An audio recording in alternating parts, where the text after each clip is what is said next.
Hi, good afternoon. My name is Professor Troy Idemiller. I am with the C-HOT program, Seoul International Hotel and Food Service Management at Wusong College in Daejeon, South Korea. Today I have my assistant Andrew So and Kiana Popkowski. Today we're going to talk about the lovely art of bartending. Throughout the process today we will be making a couple different drinks, and when making cocktails, it's very important. We have a lot of specialized equipment. We have very specialized techniques that we use in order to make a delicious, beautiful, and wonderful cocktail. Just on a side note, when we talk about the beverage world, we talk about the opportunity that you can make for yourself learning these basic bartending skills, and then we can take you around the world. In my career, I've had the opportunity to travel around the world, teaching and educating people about not only spirits, of liquors, and combining those different flavors together, but I've had the opportunity to teach them where the students that I've taught have also then gone around the world with this particular skill. It's highly portable, which means throughout the world, people are always asking for new and interesting cocktails, like some of the classic cocktails. So we're basically taking fresh ingredients or fine ingredients, and then we're combining them with distilled spirits and liqueurs and various different flavors. And then we put those together in order to create like a beautiful cocktail. Over the last 20 years, we've seen a huge transformation in the international community, particularly for resorts and high-end cocktail bars and lounges. We've seen this movement of guests not only wanting, or rather enjoying, but also wanting something new, something different, something unique. So our approach has always been take a classic cocktail and then make it something different. There's always a place and there's always a home for these beautiful classic cocktails. But I think the fun part of bartending is to create something new, something unique, something different. And so what we're going to do today is we're going to take 3 classic recipes, and I'll explain each in turn. And during the process, I will also explain the different equipment that we use. And hopefully we'll give you a little bit of inspiration. Okay, so the first drink that we're going to make is a classic drink called a Mojito. Now, the original Mojito is mostly mint with a combination of classic rum. So we're going to use a light rum. The light rum is clear or neutral spirit, so it just has kind of mostly an alcohol flavor, but it's great for mixing. Made from sugar cane, so it has a slight natural sweetness to it. Additionally, we're going to add a little bit of lime juice as well. So we use fresh squeezed lime juice. We've taken a whole lime. Andrew can attest to it. We take a whole lime, we cut it in half, and we squeeze it, but we squeeze lots of it. So we make a lot of lime juice because we do a lot of production in our class.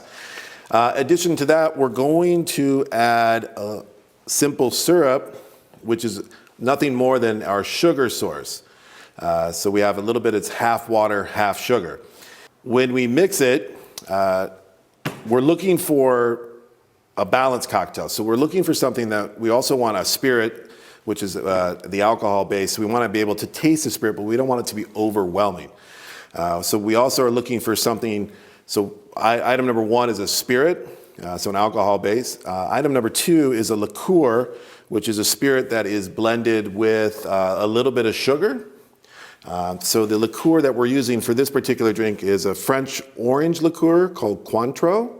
Quite delicious. It has a high alcohol, but also has a high sugar content to it as well.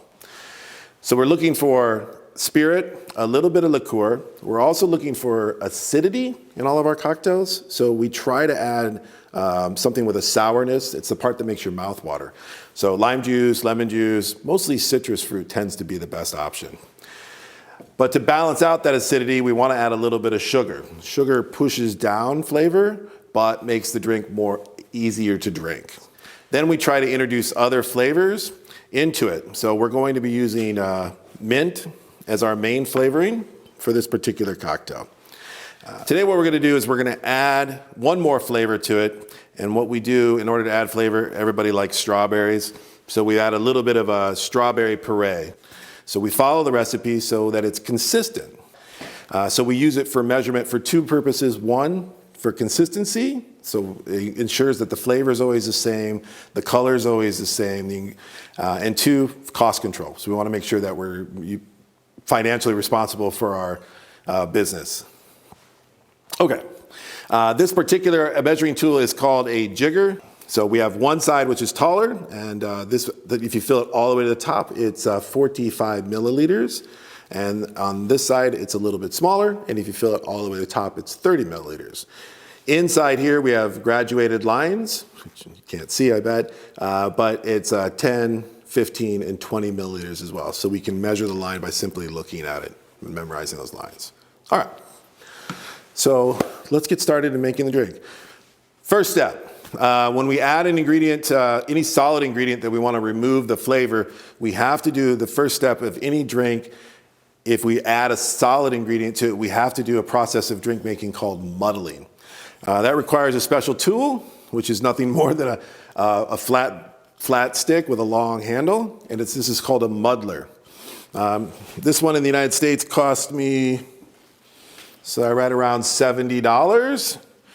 And this one in Korea cost me right around $3. This one works better than the one that cost me $70. So a muddler is nothing more than a tool used to crush ingredients, to remove oil, water, and to break down the cellular membrane of the ingredient that we're using. So it releases those flavors. When muddling, too hard gives you bad flavors. Too soft gives you no flavor. So there's a kind of an in-between stage that we want to have. We always say you muddle with firm, push down firmly, and twist with firm but gentle. It takes a little bit of practice. So what we're going to do is we're going to start with our first ingredient, which is nothing more than mint. So I like a lot of mint. So we're going to start here. We're going to drop the mint just into the glass, right around that much. And then we're going to take our muddler. Make sure you hold onto the glass so it doesn't fall out. And you're just going to push and turn. And if you get the opportunity, as you do the pushing and turning or muddling, if you have the opportunity, you can start to smell the beautiful aroma of mint coming out of the glass into the air. So you start to see and smell your first ingredients. All right. It'll start to turn a dark color. You don't want to tear, you just want to gently push and release all of those oils. All right. That's all there is to that. You've created a little bit of a pulpy mint mess on the bottom. Next we're going to do is we're going to add our ingredients. We're going to start with Bacardi light rum or clear rum. We're going to add 45 milliliters to it, which is the top of this Japanese jigger. Pour that right in. Our second ingredient, what we're going to do is we're going to add Cointreau. It's a French orange liqueur. Grab it by the top, pour right across. We're only going to add 15 milliliters to it. Put that in, a little hint of orange flavor. Then we're going to use the classic flavors. We're going to use a lime juice, which gives it a little bit of lightness and sourness to the drink. In our squeeze bottle, we'll squeeze in 30 milliliters. Next ingredient we're going to use is called simple syrup. It's a mixture of sugar and water. We'll add 30 milliliters to that.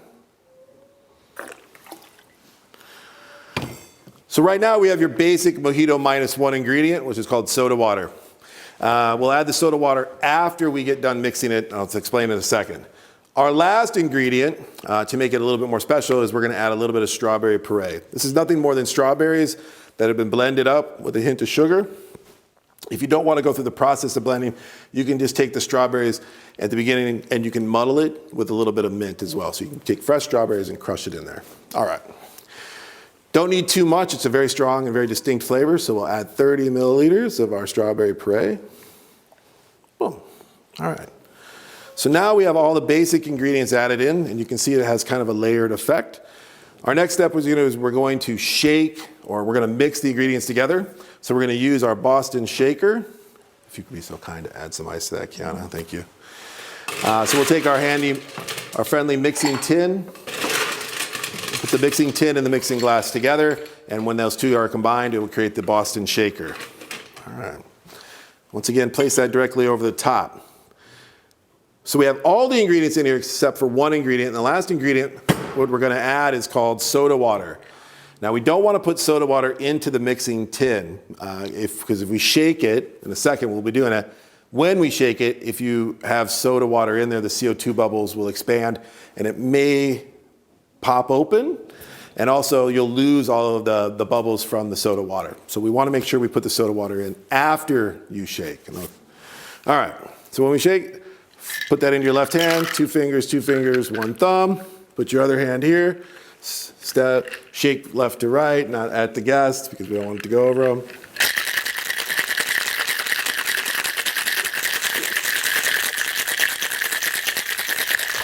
It feels like, is that 6 seconds? It feels like 6 seconds. So shake for 6 seconds.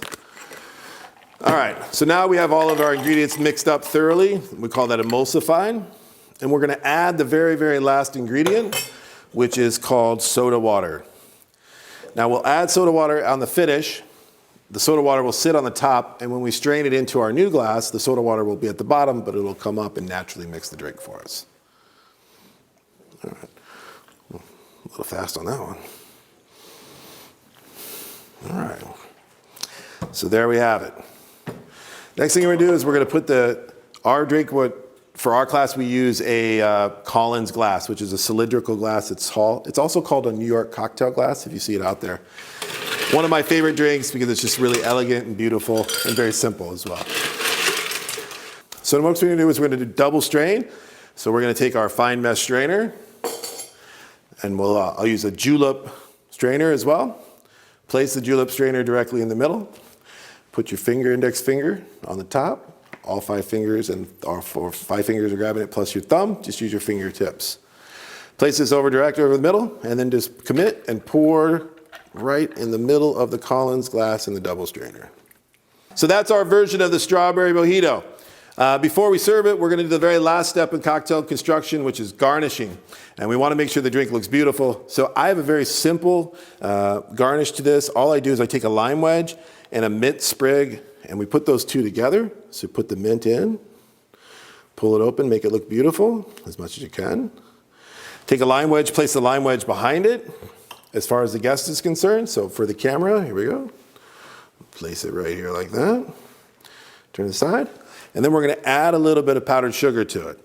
This is nothing more than sugar powder, just to kind of give it a frosted effect or to give it kind of a nice, another sort of a visual appeal to it.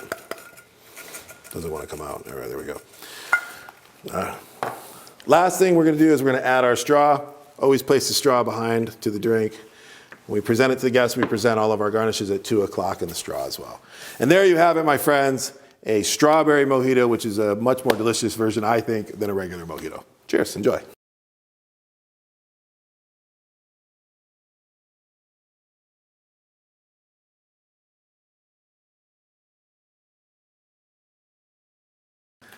All right, the next drink I'm going to share with you is one of my all-time favorites. Every time I have it, it reminds me of my vacation in Hawaii, but it's called a Mai Tai.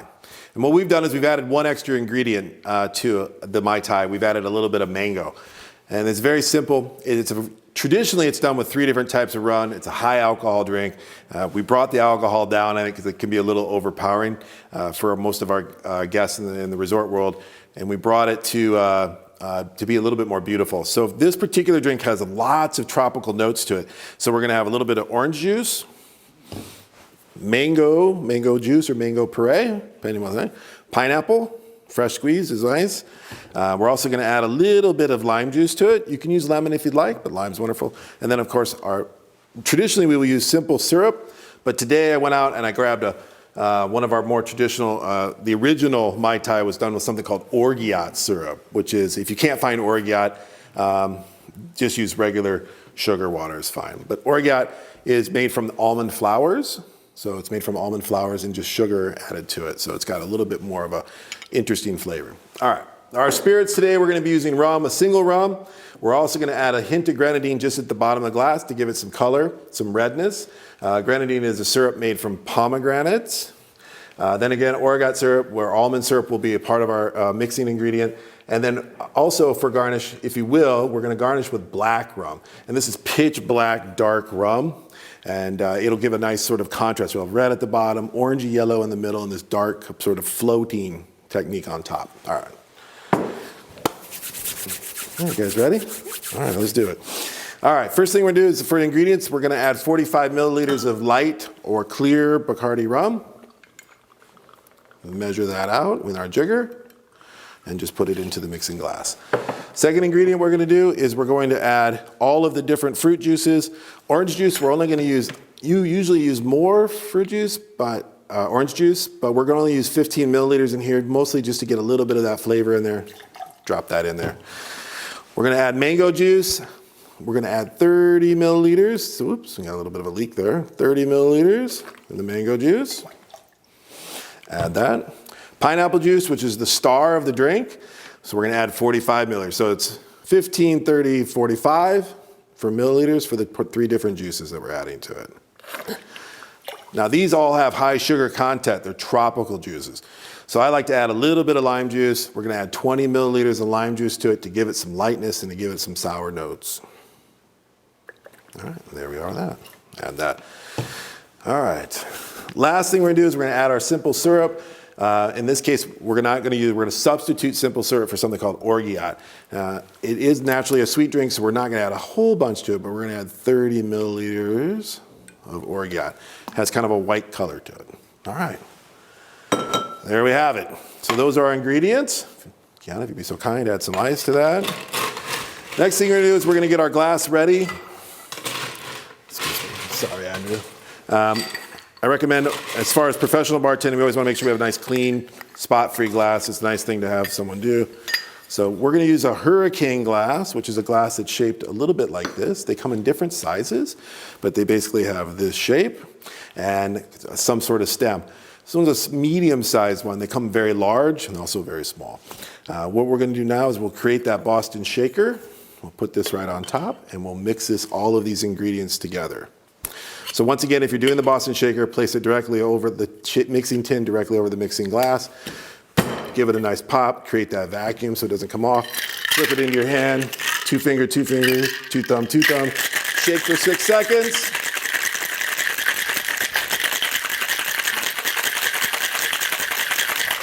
All right.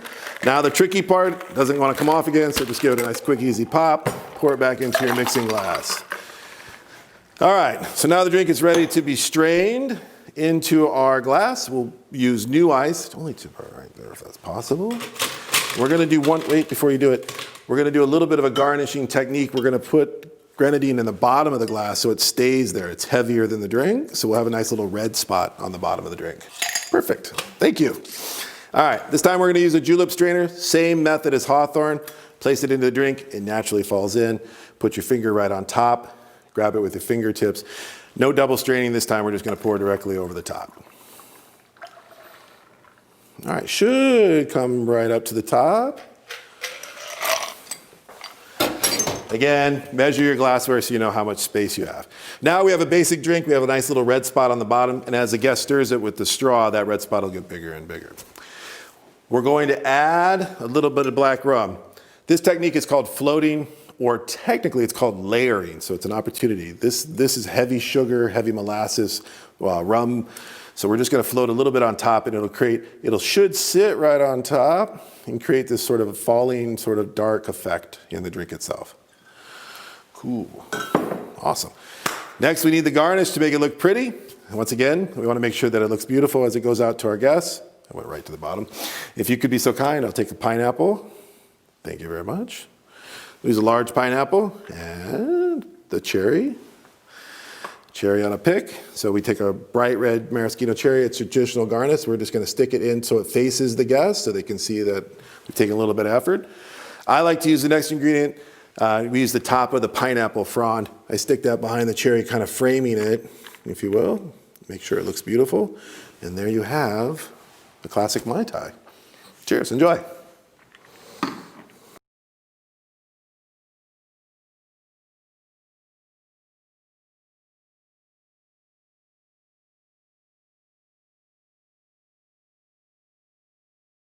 All right, so the next drink we're gonna make is a modern take on a 1885 drink called the Daisy, well, roughly about there. Again, the Daisy was just basically 3 ingredients, lemon juice, sugar, and spirit. So we've taken it and we've added a few things to it. What we're going to do is, the name of the drink is called the Uva Bella, and we're going to add a little bit of basil. So technically this drink is called the Basil Uva Bella. And if you don't speak Italian, Uva Bella means the beautiful grape. So what we're going to do is we're going to start with 6 green grapes, and we're going to muddle them. So again, if we're going to remove any information or any flavors and anything from, we have to use our lovely friend, the Muddler. And 6 in there. I think there's a 6. All right, so you got the 6 grapes. So we're just gonna crush those. Now, earlier in the video, I might have said firm but gentle, but whenever you're removing from a very solid, you want it a little bit harder. If you go too hard, it'll fly out of the glass, so always have a cover. All right, so we muddle that. And then what we're gonna do is we're gonna add a little bit of basil. Fresh basil is best. Add the basil to it. We're just going to lightly crush this to give it a little bit of basil sort of green flavor. What I forgot to tell you is my wife is a chef, so I wanted to make something that was a little more culinary interesting. So that's why we have a little bit of basil added to it. All right.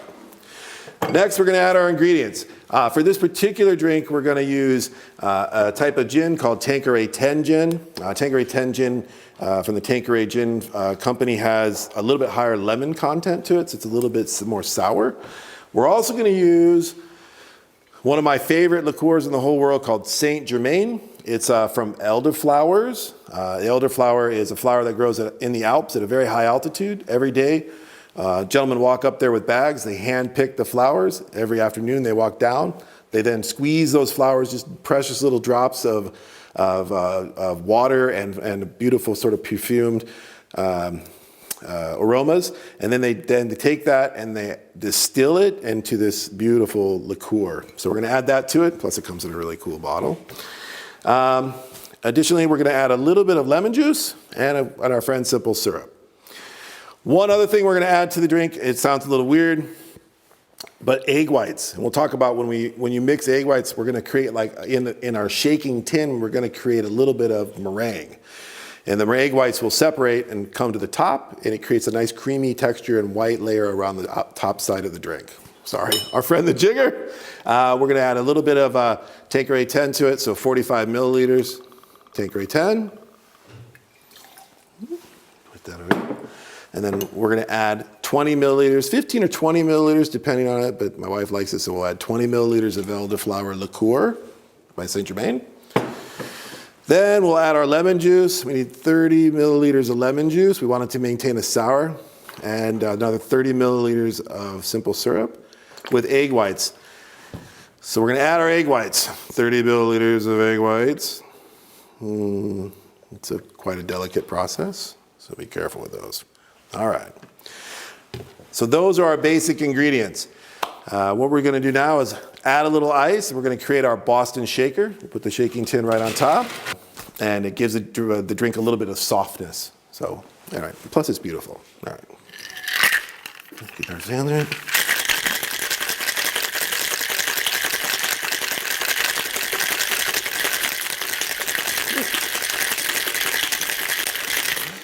Whew, don't hold your breath when you do that. It's a little exhausting. All right, pop that off. Now you can see we've created this beautiful sort of like milky, uyu looking sort of mixture. Yeah, but we have to move quickly at this point. So we're gonna go back to double straining. So we'll take our fine mesh strainer and our Hawthorne strainer. We'll put the Hawthorne strainer into the mixing glass.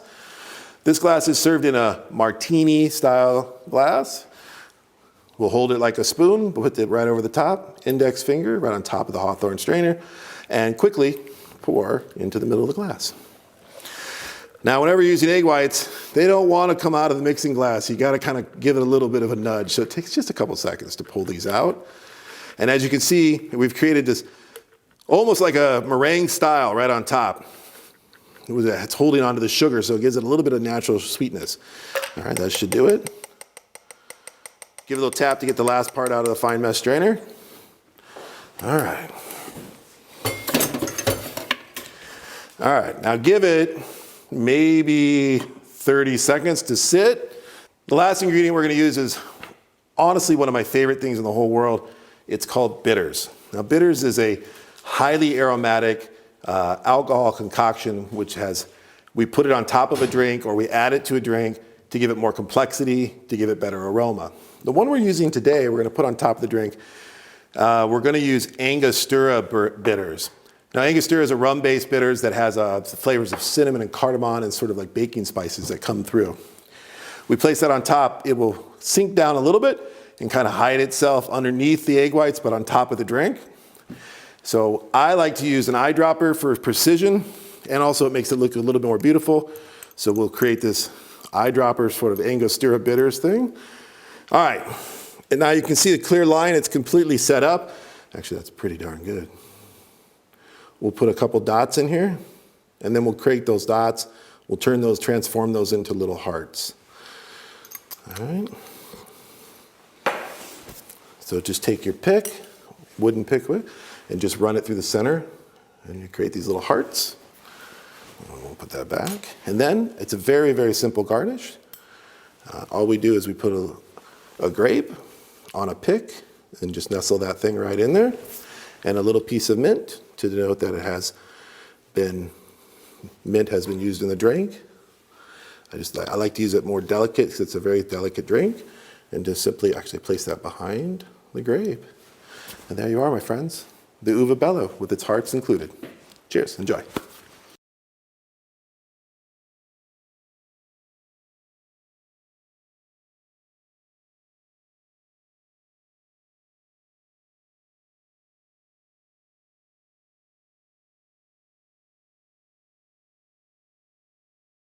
Hi, welcome to CHOP. My name is Professor Troy Idemiller.